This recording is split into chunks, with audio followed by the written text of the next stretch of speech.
안녕하세요. 토요미스테리 디바제시카입니다. 여러분의 구독은 저에게 큰 힘이 됩니다. 1994년 울산시 동부의 마골산과 봉대산 일대에서는 해마다 대형 산불이 일어났습니다. 이 계속되는 산불에 처음에는 등산객들이 버리고 간 담배꽁초에서 시작된 사고인 것으로 간주했지만 해를 거듭할수록 그 횟수가 잦아지면서 경찰과 산림당국은 조사를 시작합니다. 그러다가 이 연속적인 산불의 원인이 방화 가능성이 높다고 판단하게 되는데요. 현장에서는 땅에 불이 붙어서 번진 형태가 담뱃불이나 실화, 즉 실수로 붙은 불로 보이긴 했지만 이상한 점들도 있었기 때문입니다. 먼저 여러 화재에서 발화점이 2군데 이상 있었다라는 것. 두 번째는 유독 바람이 강하고 추운 날에 게다가 등산객의 발길이 거의 닿지 않는 계곡 부근에서 불길이 시작된다는 점도 이상했고요. 세 번째로는 화재가 일어난 시간이 등산객의 출입이 뜸한 오후 8시 전후나 새벽 시간대에 주로 발생했다라는 점, 충분히 의심을 살만했습니다. 게다가 이곳에서 계속해서 화재가 나니까 마골산과 봉대산뿐만 아니라 그 주위의 다른 산에도 입산이 통제되는데요. 그러면 방문하게 되는 등산객의 수가 현저히 줄어들었는데도 불구하고 화재는 계속해서 일어나고 있었습니다. 그러다 보니 이건 분명 누군가 일부러 불을 저지르는 범죄 행위, 즉 방화가 아닌가 생각할 수밖에 없었죠. 하지만 계속되는 수사와 감시에도 도대체 범인의 갈피가 쉽게 잡히지 않았습니다. 방화범이 보란듯이 요리조리 피해 다니면서 1994년에 시작된 첫 방화 사건부터 해서 2004년까지 무려 10년이 지난 기록을 보니까 해마다 평균 5건의 방화를 저지른 결과를 보입니다. 정말 심각하죠. 그런데 2005년 12월부터 이듬해 1월 초에, 그러니까 즉 한두 달 사이에 무려 11차례나 산불이 잇따릅니다. 산불이라는 건 산림이 불에 타고 소방수의 인력은 계속 낭비되고 이렇게 10년이 넘는 시간 속에 방화범의 존재는 계속 오리무중이었는데요.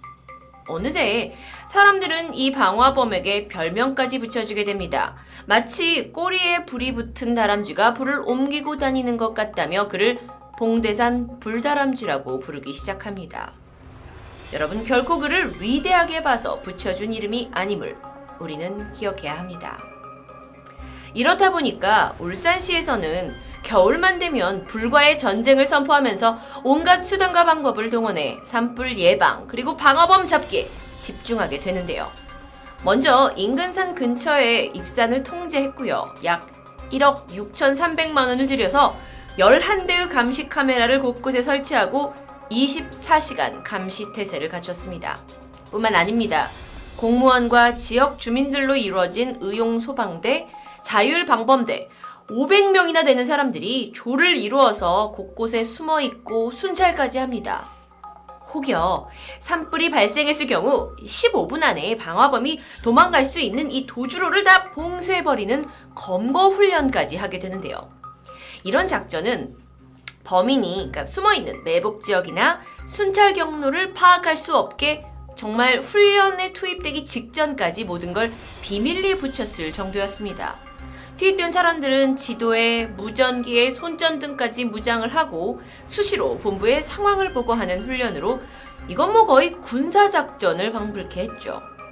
그만큼 봉대산 불다람쥐는 울산 지역 사람들에게 정말 하루빨리 잡고 싶어하는 대상이었습니다. 그러다가 울산시에서 이 신출귀몰한 방화범을 잡기 위해서는 시민들의 제보가 필요하다고 판단했고 급기야 방화범에게 현상금까지 걸게 됩니다. 이게 1995년에는 500만 원으로 시작이 되었는데요. 점점 이 방화범이 잡히지 않다 보니까 점차 올라가게 되면서 2009년 11월에는 금액이 3억까지 올라갑니다. 생각해보시면 94년에 방화가 시작되었고 15년이 지난 그 순간에도 여전히 그를 잡지 못하고 있었다는 이야기입니다. 사실 3억이란 이 금액은 살인범이 아닌 방화범에게 붙은 금액으로는 이례적으로 높은 현상금이라고 할 수 있는데요. 그런데 생각해보시면 이 방화범이 지금까지 저지른 이 방화로 인해서 피해 금액을 다 환산하면 10억이 넘는 금액이었고, 지금껏 이걸 이제 진압하려고 쏟아부은 화재 진압 비용 또 예방 비용까지 합하면 무려 100억 정도로 추산이 되다 보니까 3억의 현상금은 사실 전혀 아깝지 않은 금액이었습니다. 문제는 그럼에도 불구하고 범인은 오리무중, 목격자조차 나오지 않았습니다.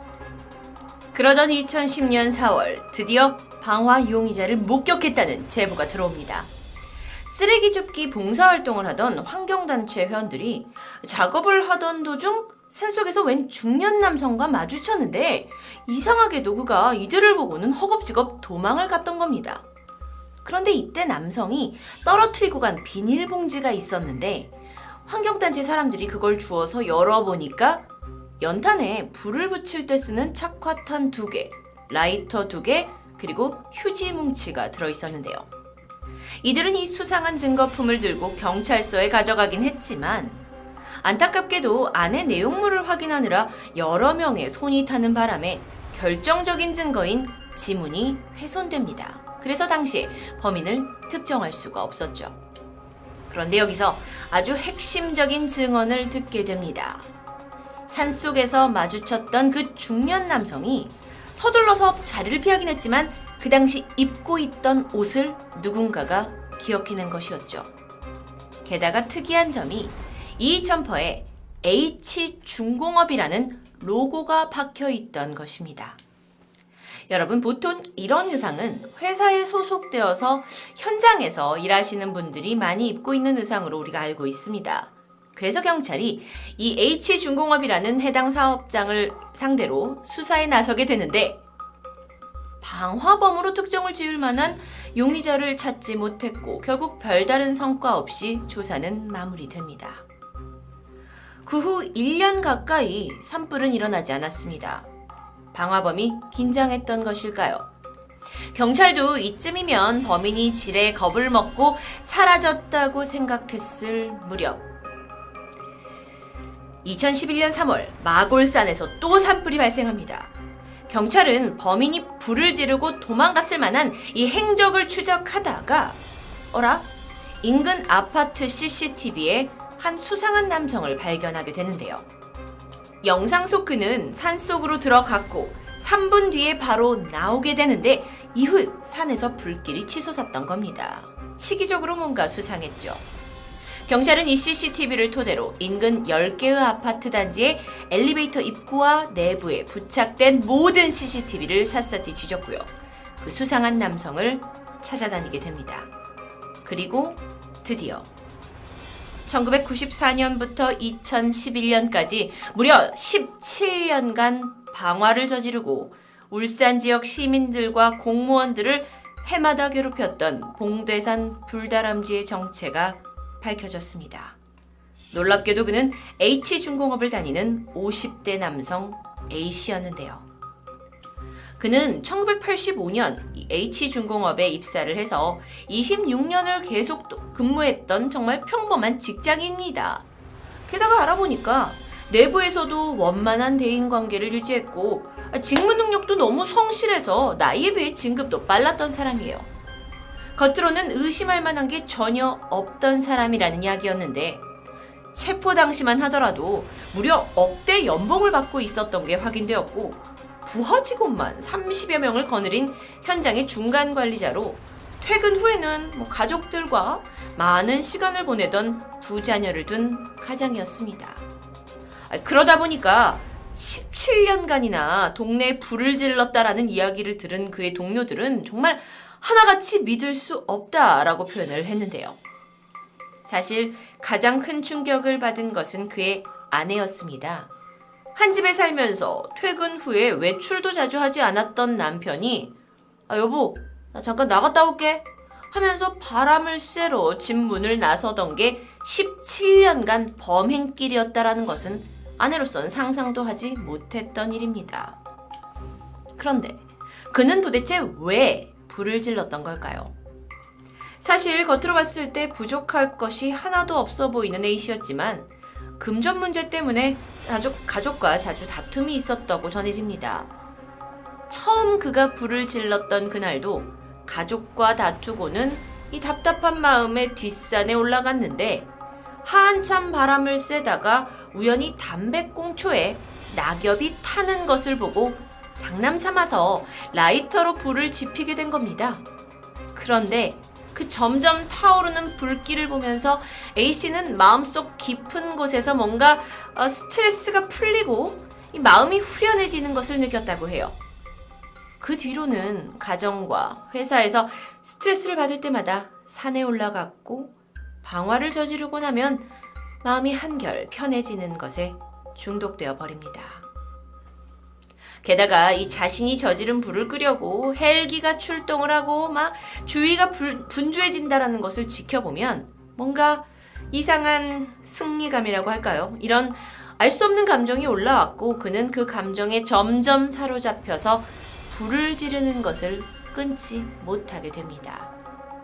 그러다 시간이 지나면서 경찰이 연쇄 방화범 존재를 알아차렸고 CCTV가 설치되고 감시가 심해지면서 그의 수법도 교묘해집니다. 자신이 지리를 잘 알고 있는 집 근처를 벗어나서 회사 근처에서 불을 지르기도 했고요. 그렇게 범행 범위를 넓히다 보니까 점점 더 경찰이 수사를 하기가 힘들어지겠죠.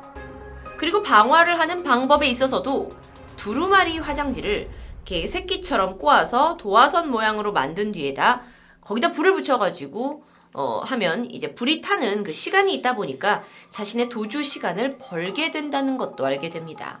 뿐만 아니라 너트에 성냥과 휴지를 묶은 뒤에 불을 붙여서 멀리 던지는 방법을 쓰기도 했는데요. 소름 끼치는 건 그러는 와중에도 방화범을 뒷쫓는 이 산불감시원에게 친절하게 인사를 건네면서 아직도 봉대산 불다람쥐 안 잡혔냐고 걱정스러운 말을 건네기도 했다고 합니다.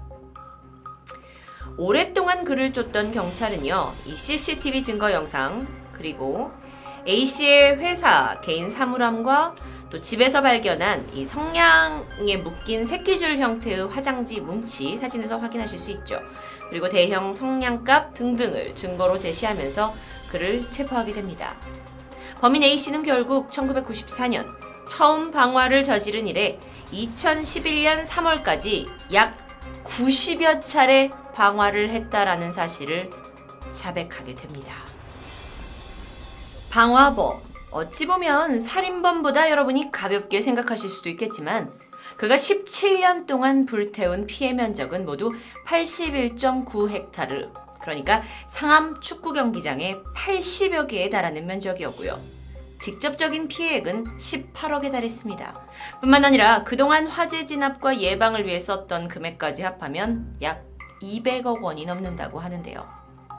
결국 A씨는 공소시효가 지났던 그 이전 범행을 제외하고 2004년부터 2011년까지 37차례에 걸친 방화에 대해서 기소되었고요. 징역 10년형을 선고받았습니다. 후에 울산시가 제기한 손해배상 청구 소송에서 4억 2천만 원을 배상하라는 판결을 받게 됩니다. 여러분, 인간은 누구나 가정과 회사 그리고 인간관계에서 스트레스를 받으며 살아가고 있습니다. 그걸 풀겠다고 불을 저지른 한 사람의 그릇된 스트레스 해소 방법이 수많은 피해를 불러온 참 어처구니 없는 사건이었는데요. 얼마 전 서울 도심의 전통시장과 주택가를 돌면서 연쇄 방화를 저지른 28살 공익요원은 여자친구에 대한 불만 그리고 지인에 대한 배신감에 불을 저질렀다고 말합니다. 사회적인 규범 속에서 벗어난 이들이 점점 많아지고 있는 안타까운 현실입니다.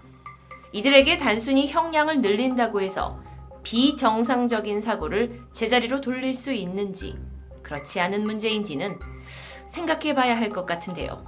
또한 정말 이게 개인의 문제인지 또는 사회의 문제인지 오늘 이 미스테리를 통해서 함께 생각해 보기를 바라봅니다. 토요미스테리 디바제시카였습니다.